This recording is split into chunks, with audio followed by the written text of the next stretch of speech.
இந்த செய்தியை உங்களுக்காக வழங்குவது யூரோ குரூப் மலேசியா.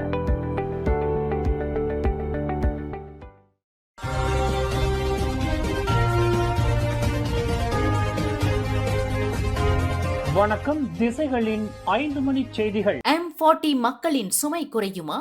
2027 பட்ஜெட்டில் புதிய சலுகைகள்.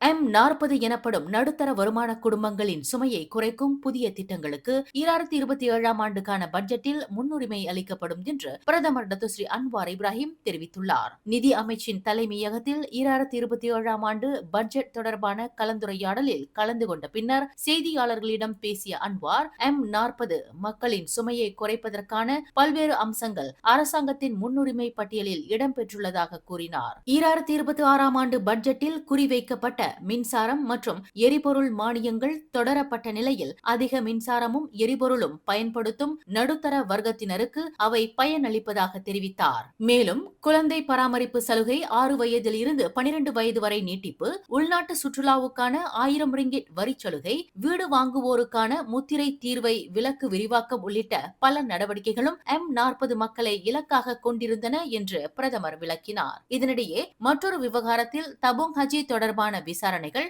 அரசு ஆணைய விசாரணை அறிக்கையின் வரம்பை தாண்டியும் தொடர்வதாக பிரதமர் அன்வார் தெரிவித்துள்ளார். 2014 முதல் 2020 வரையிலான காலகட்டத்தை மட்டுமே முந்தைய அரசு ஆணையம் ஆய்வு செய்த நிலையில் அதற்கு முந்தைய மற்றும் பிந்தைய காலகட்டங்களையும் அமலாக்கத்துறையினரும் விசாரணை அதிகாரிகளும் ஆராய்ந்து வருவதாக பிரதமர் கூறினார். இந்தோனேசியாவில் கைது செய்யப்பட்ட மலேசிய விமானி மீண்டும் மலேசியாவுக்கு கொண்டு வரப்படுவாரா? அதற்கான முடிவு இன்னும் எடுக்கப்படவில்லை. விசாரணைகள் முழுமையாக முடிந்த பின்னரே அடுத்த கட்ட நடவடிக்கை குறித்து முடிவு செய்யப்படும் என்று உள்துறை அமைச்சர் டத்தோஸ்ரீ சைஃபுடின் நசுத்தியோன் இஸ்மாயில் தெரிவித்துள்ளார். இன்று உள்துறை அமைச்சும் தொடர்புத்துறை அமைச்சும் புரிந்துணர்வு ஒப்பந்தத்தில் கையெழுத்திட்ட பின்னர் செய்தியாளர்களிடம் பேசிய சைஃபுடின், போதைப்பொருள் குற்ற புலனாய்வு துறை முதலில் தனது விசாரணையை நிறைவு செய்ய வேண்டும் என்றார். அதன் பின்னரே அந்த விமானியை மலேசியாவுக்கு நாடு கடத்த கோரிக்கை விடுப்பதா என்பது உள்ளிட்ட அடுத்த கட்ட நடவடிக்கைகள் குறித்து முடிவு செய்யப்படும் என்றும் சைஃபுடின் கூறினார். இந்தோனேசியாவில் கைது செய்யப்பட்டுள்ளதால் தற்போது அவர் அந்நாட்டு சட்டங்களுக்கு உட்பட்டவர் என்றும் அமைச்சர் தெளிவுபடுத்தினார். மலேசியர்களுக்கு எதிராக அதிக பாவம் செய்யும் சமூக ஊடக தளம் எது?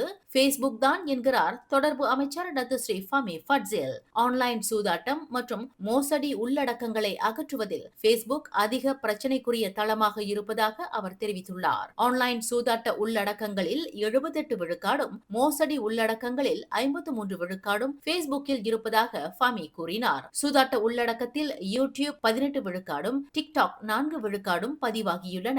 மோசடி உள்ளடக்கத்தில் டிக்டாக் 39 விழுக்காடும் த்ரெட்ஸ் 5 விழுக்காடும் உள்ளன. இந்த ஆண்டு ஜனவரி 1 முதல் ஆகஸ்ட் 17 வரை தீங்கு விளைவிக்கும் 4,70,593 உள்ளடக்கங்களை அகற்றுமாறு அரசாங்கம் சமூக ஊடக தளங்களை கேட்டுக் கொண்டுள்ளது. அதில் 93 விழுக்காடு, அதாவது 4,36,661 உள்ளடக்கங்களை அகற்ற தளங்கள் ஒப்புக்கொண்டுள்ளன. அகற்ற கோரப்பட்டவற்றில் 64 விழுக்காடு சூதாட்டமும் 27 விழுக்காடு மோசடியும் என ஃபமி தெரிவித்தார். தீங்கு விளைவிக்கும் உள்ளடக்கங்களை கண்டறிந்து தடுத்து உடனடியாக அகற்ற சமூக ஊடக தளங்கள் முன்வர வேண்டும் என்றும் அவர் வலியுறுத்தினார்.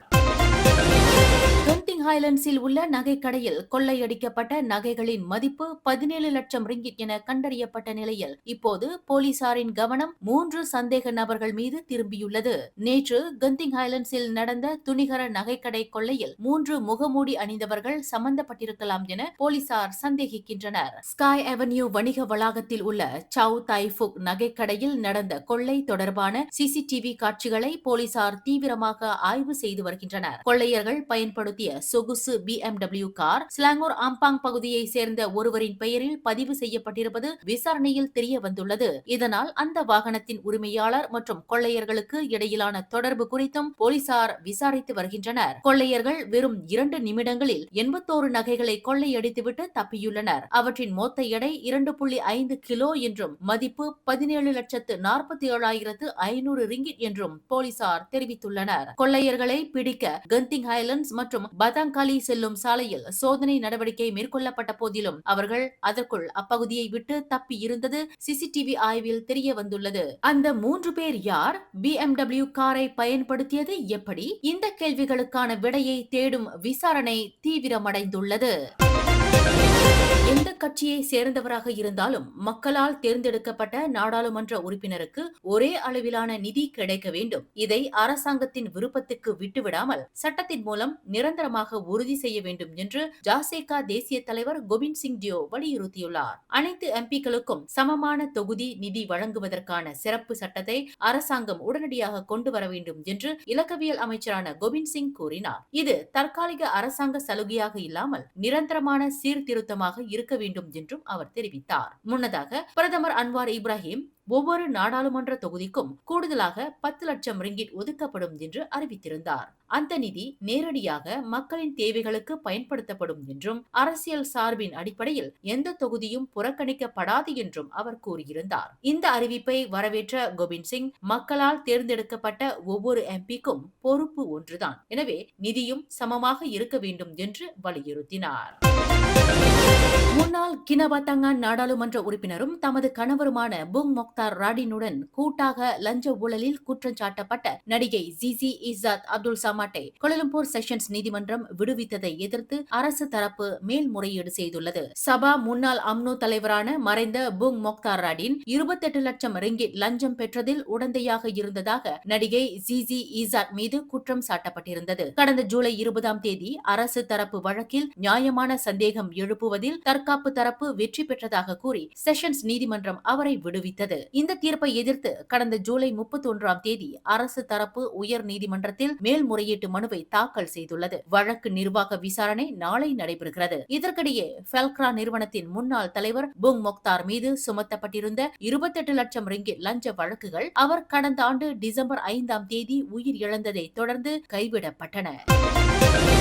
இந்தியாவின் பிரபல மாடல் அழகி டிவிஷா சர்மாவின் மரணம் கொலையா தற்கொலையா என்ற கேள்விக்கு தற்போது மருத்துவ ஆய்வு முடிவு கிடைத்துள்ளது. உடலில் உடல் ரீதியான தாக்குதல் அல்லது போராட்டம் நடந்ததற்கான முக்கிய காயங்கள் எதுவும் இல்லை என்றும் அவர் தற்கொலை செய்து கொண்டதாகவும் எய்ம்ஸ் மருத்துவ குழு தெரிவித்துள்ளது. மத்திய பிரதேச உயர் நீதிமன்ற உத்தரவின் பேரில் நடத்தப்பட்ட 2வது பிரேத பரிசோதனையின் அடிப்படையில் 5 பேர் கொண்ட எய்ம்ஸ் மருத்துவ குழு தனது 11 பக்க இறுதி தடயவியல் அறிக்கையை ஜூலை 10ஆம் தேதி மத்திய புலனாய்வு துறையான சிபிஐயிடம் சீலிட்ட உரையில் சமர்ப்பித்துள்ளது. விசாரணையில் சர்ச்சைக்குரியதாக இருந்த ஜிம்னாஸ்டிக் பெல்ட் உள்ளிட்ட தடயங்களையும் மருத்துவ குழு ஆய்வு செய்துள்ளது. இதற்கிடையே டிவிஷாவின் கணவர் சமர்த் சிங் மற்றும் மாமியார் கிரிபாலா சிங் மீது வரதட்சணை கொடுமை, கொடுமைப்படுத்துதல் மற்றும் தற்கொலைக்கு தூண்டுதல் உள்ளிட்ட குற்றச்சாட்டுகளின் கீழ் 636 பக்க குற்றப்பத்திரிகையை சிபிஐ தாக்கல் செய்துள்ளது. முன்னாள் மிஸ் புனே பட்டம் வென்ற டிவிஷா திருமணமான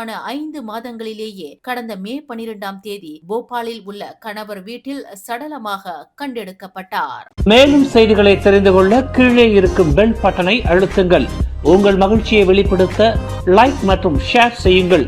தொடர்ந்து திசைகளோடு இணைந்திருக்க சப்ஸ்கிரைப் செய்யுங்கள்.